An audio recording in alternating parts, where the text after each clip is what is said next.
Hey, how's it going today? What's happening, bud? Season is in full effect. Yeah, man. We got to keep it a little bit short with you. We ran long with Jimmy Garrett, started talking some wrestling, and couldn't stop ourselves. Ah, very nice. I remember Jimmy and Jarrell going at it big time. Yeah, man. So what's your take on the Region 8 tournament? I guess you're going to be out there today? Absolutely. Yep, headed out there in a couple minutes. Nice. Absolutely. One of the best rounds of the year this morning, semifinals of regions. Yeah, definitely. Anything jump off the page at you from last night's results? No, not too many major surprises. Definitely looking forward to seeing how some of these guys shake up today. Some minor upsets, but nothing too crazy. Just about how everybody expected it, I would say, this morning. But definitely going to be interesting. Again, the whole realignment and everything. Even just looking at some pictures, I'm kind of, I wasn't able to make it out there on Wednesday, but I'm kind of curious to see. I mean, just seeing John Stout and the guys from Southern Regional, Region 8, and Paulsboro not there. It's just, I don't know. I just, it's going to be definitely a different feel, but looking forward to it. Yeah, my boy Nick Costco, we saw a kid walking by in black and orange. He's like, "What team is that?" I said, "Barnegat." Yeah, exactly. Barnegat has only ever wrestled at Region 6, and now they're down here. And same thing with the district. They were the only short conference team up in District 32 at Williamstown, too. It's just, it's going to take some getting used to. Now, Oak, what's the deal with the states now that there's going to be 32 guys in each weight class? Do you know how they're going to break that down? Well, one of the nice things about it is that now there are no more buys for those top seeds. A lot of the top seeds used to get buys. Now, it evens out the brackets, the 32-man brackets. That's one of the reasons they did it. I mean, obviously to give more people a chance too. But the nice thing about it is it does even out the brackets. So, that's a good thing, I think. Now, do you know, are they still going to have just 2 brackets, or are they going to break it down into 4? Have you heard anything about what's going to happen once you get to states?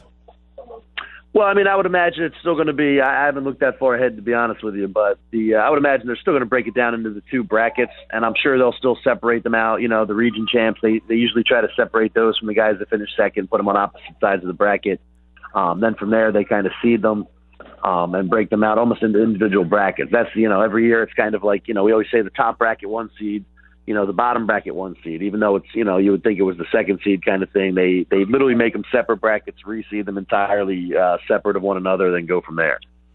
So, for instance, like if you were to seed the top 8 region winners, like the best region winner would be the top 1, the second best would be the bottom 1, that kind of thing? Exactly. Like last year, for instance, with Nick Suriano from Bergen Catholic. I mean, he was the obvious top bracket number 1. Whoever they basically considered to be the number 2 seed overall in the state, he would be the bottom bracket number 1. Right. After they go through that process and have your top bracket top 8 and your bottom bracket top 8, then they reseed them all over together separately of one another. Okay. It's a different process, but that's kind of how you end up with some guys, even though they were lost in the region, sometimes end up with more favorable state matchups and things like that. It's a unique process for sure. Now, how does having the 3rd and 4th place finishers in region, how does that affect? For instance, how important is it now to win 3rd place rather than just say, "Hey, I'm in anyway, so I don't really care about this 3rd place match"? Well, that's kind of what we were talking about a little bit during the last couple of weeks. That I don't think there is a huge difference, to be honest with you, and it's such kind of a crapshoot too when you don't know who you're going to get from other regions, obviously, because they have to go through the seeding process. So there's no physical way to say, "Oh, I'm going to tank this one, not going to bother wrestling this one because I'd rather have this guy anyway." There's no way to do that. But then again, you could win 3rd place here and end up with one of the toughest kids in the state, versus you could get that 4 seed if you have a little bit of state criteria from previous years or something like that. It's not going to make a whole lot of difference. Right. So it's going to be interesting to see how kind of coaches take that out. I mean, obviously, I don't see nobody's going to tank a match this time of year, but you see, I was saying last week on the show that I really believe that if guys are dinged up or guys are hurting and they're in that 3rd, 4th place match and they know they're going to states anyway, you might see some injury defaults and things like that rather than risking it. Talk with John O'Kane, South Jersey wrestling guru. I think we can go as far as saying that. That's probably a little bit. It's a little bit over the top, but I'm not going to argue with you. A couple of guys that have really caught my eye this year. Obviously, Buna's Maxwell, man, he's really come back strong from last year's disappointing finish. Didn't make it to states after making it as a sophomore. And also Chad Watt from Woodstown. He just looks like an animal out there.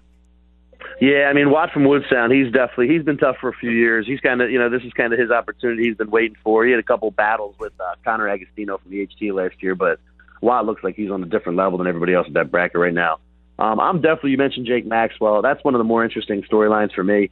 His sophomore year kind of comes out of nowhere. I mean, obviously he's a talented youth career. Everybody knows him. Dad George and everything, very successful.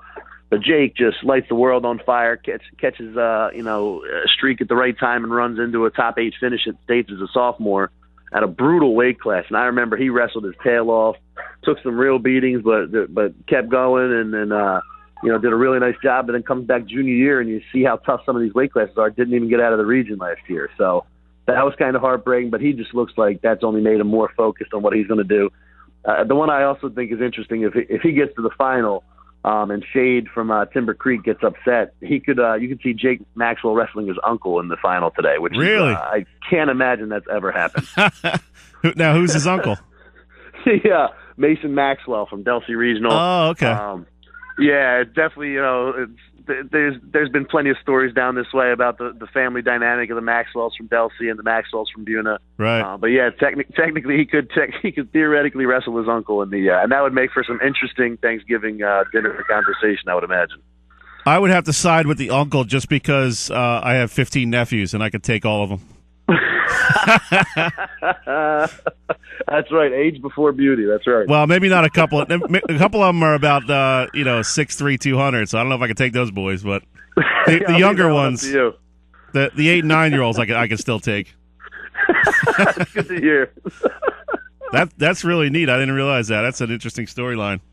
That could be a really cool storyline. That would be one of my favorites. I can't even bring up anything even remotely close to that ever happening in any of the sports that I've covered. Yeah, I mean, I guess has there ever been brothers going against each other? I'm sure there has been, right? Yeah, absolutely. I'd have to look back. Maybe not in region finals. I'm not sure, though. A lot of times you'll see brothers, if they're that good, they kind of separate from one another. I mean, you look at... I guess the only time you'd see that is if one went to a prep school.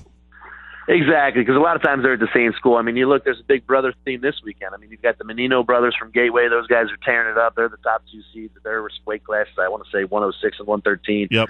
And then the Kinner brothers from Kingsway again. So there's definitely going to be a family feel over there to Region 8 today. But just the nature of them being at the same school, it would take a unique circumstance for them to be wrestling each other this time of year. Yep.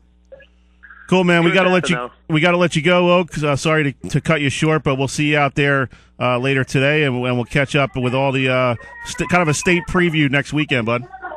Oh, absolutely. That sounds great. If you could indulge me for 3 seconds, just got to give a shout out to the well, first of all, my twin daughter's screaming in the background, but they're giving their own shout outs. Yeah, I was going to say, also the Galloway Township Middle School Wrestling Team, my shameless shout-out of the week. Went undefeated for the 3rd straight season, beat Davies, Mays Landing 52-50 the other day in an unbelievable match to win our 3rd straight league title. Guys, super proud of the guys, so I had to get that shout-out in there. It's all coaching, man. Dave Martin and myself are co-coaches of the team. Could not be more happier, man, but I can't take credit for that. These guys are unbelievable how hard these guys work, but I appreciate that, brother. Awesome, man. Thanks, Oak. We'll see you out there later today. Have a great one. See you soon. That's John O'Kane, South Jersey wrestling guru.